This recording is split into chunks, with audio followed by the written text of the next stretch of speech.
The Book of Daniel, Chapter 2. In the 2nd year of Nebuchadnezzar's reign, Nebuchadnezzar dreamed such dreams that his spirit was troubled and his sleep left him. So the king commanded that the magicians, the enchanters, the sorcerers, and the Chaldeans be summoned to tell the king his dreams. When they came in and stood before the king, he said to them, "I have had such a dream that my spirit is troubled by the desire to understand it." The Chaldeans said to the king in Aramaic, "O king, live forever.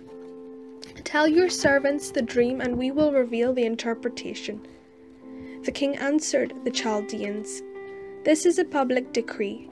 If you do not tell me both the dream and its interpretation, you shall be torn limb from limb, and your houses shall be laid in ruins.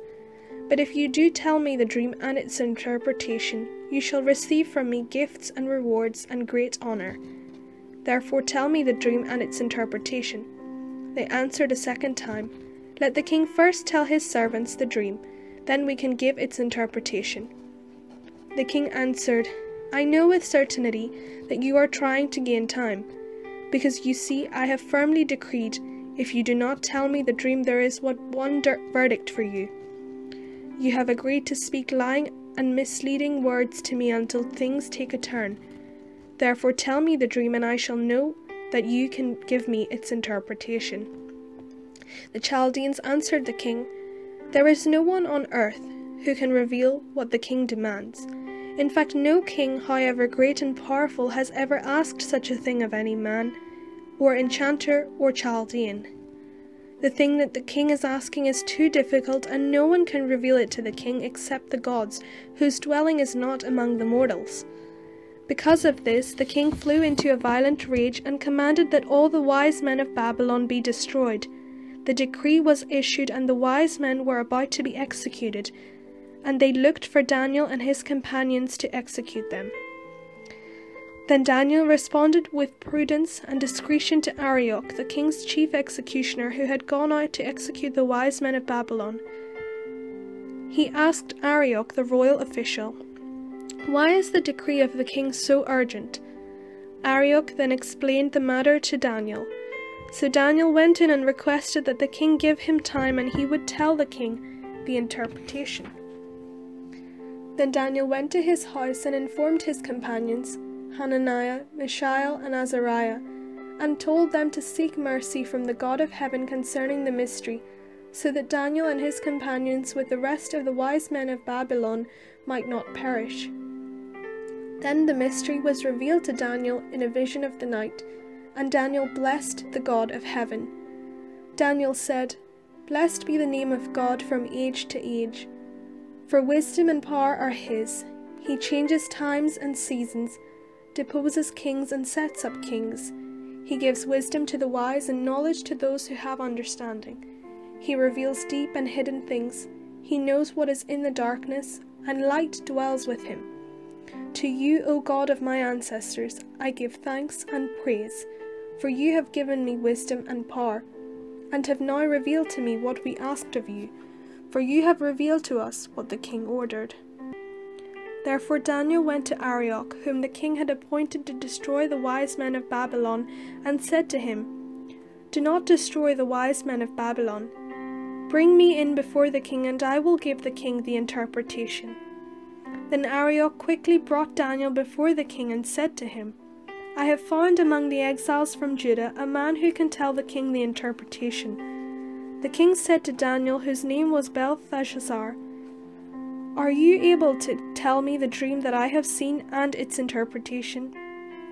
Daniel answered the king, "No wise men, enchanters, magicians, or diviners can show to the king the mystery that the king is asking. But there is a God in heaven who reveals mysteries, and he has disclosed to King Nebuchadnezzar what will happen at the end of days. Your dream and the visions of your head as you lay in bed were these. To you, O king, as you lay in bed came thoughts of what would be hereafter, and the revealer of mysteries disclosed to you what is to be. But as for me, this mystery has not been revealed to me because of my wisdom, or what I have more than other living beings, but in order that the interpretation may be known to the king and that you may understand the thoughts of your mind. You were looking, O king, and lo, there was a great statue. This statue was huge, its brilliance extraordinary. It was standing before you, and its appearance was frightening. The head of that statue was of fine gold, its chest and arms of silver, its middle and thighs of bronze, its legs of iron, its feet partly of iron and partly of clay. As you looked on, a stone was cut out, not by human hands, and it struck the statue on its feet of iron and clay and broke them in pieces. Then the iron, the clay, the bronze, the silver and the gold were all broken in pieces, and became like the chaff of the summer threshing floors. And the wind carried them away, so that not a trace of them could be found. But the stone that struck the statue became a great mountain and filled the whole earth. This was the dream. Now we will tell the king its interpretation. You, O king, the King of kings, to whom the God of heaven has given the kingdom, the power, the might, and the glory, into whose hand he has given human beings, wherever they live, the wild animals of the field, and the birds of the air, and whom he has established as ruler over them all. You are the head of gold. After you shall rise another kingdom inferior to yours, and yet a third kingdom of bronze, which shall rule over the whole earth. And there shall be a fourth kingdom, strong as iron. Just as iron crushes and smashes everything, it shall crush and shatter all these. As you saw the feet and toes, partly of potter's clay, and partly of iron, it shall be a divided kingdom. But some of the strength of iron shall be in it, as you saw the iron mixed with the clay. As the toes of the feet were partly of iron and partly of clay, so the kingdom shall be partly strong and partly brittle. As you saw the iron mixed with clay, so they will mix with one another in marriage, but they will not hold together, just as iron does not mix with clay. And in the days of those, the king, the God of heaven, will set up a kingdom that shall never be destroyed, nor shall this people be left to another people. It shall crush all these kingdoms and bring them to an end, and it shall stand forever. Just as you saw that a stone was cut from the mountain, not by hands, and that it crushed the iron, the bronze, the clay, the silver, and the gold.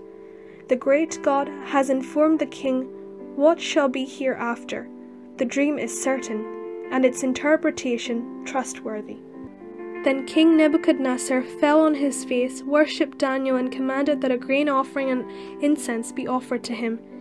The king said to Daniel, "Truly your God is God of gods, and Lord of kings, and a revealer of mysteries, for you have been able to reveal this mystery."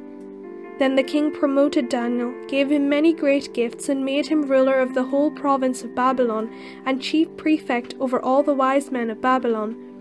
Daniel made a request of the king, and he appointed Shadrach, Meshach, and Abednego over the affairs of the province of Babylon.